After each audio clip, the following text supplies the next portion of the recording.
আমি রীতিমতো এই রাস্তা দিয়ে হাঁটছি, চোখ দিয়ে পানি বেরোচ্ছে, আমি জাস্ট আমার কোনো কিছুই না, আমি শুধু একটু এই অনুভূতিটা একটু ফিল করার জন্য আবার এসেছিলাম।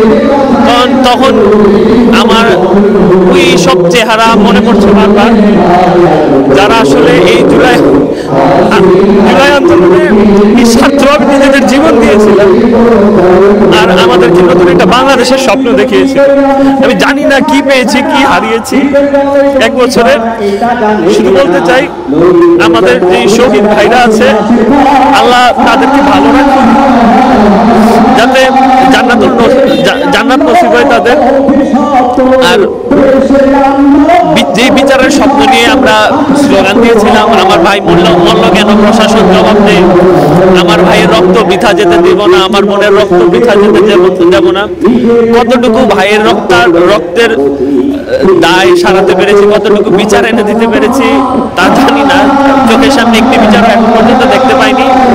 এই বিষয়গুলো নিয়ে অনেক হতাশ, তবুও বলি ভালো থাকুক বাংলাদেশ, আমার শহীদ ভাইরা যাতে ভালো থাকে। আমরা যেমন একটা বিপ্লবী সরকার চেয়েছিলাম, তার ঠিক বিপরীতভাবে আমরা খুব একটা দুর্বল সরকার পেয়েছি, যে সরকার রাজনৈতিক দলগুলোর স্বার্থ, তাদের সুবিধা এই সব চিন্তা করে, আগামীর ভবিষ্যৎ চিন্তা করে।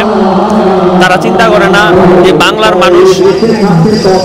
মানুষের কথা, নিঃস্বার্থে যেই ছাত্ররা, জনতারা, যে শ্রমিকরা, যে শিশুরা, যে রিক্সা চালকগুলো, স্কুল কলেজের বাচ্চাগুলো রাস্তায় নেমেছিল, জীবন দিয়েছিল, প্রায় 2000-এর নিকট শহীদ, 20,000-এর বেশি আহত। তাদের এই বাংলাদেশে প্রাপ্তি কি? কোনো প্রাপ্তি এখন পর্যন্ত আমরা দেখি না।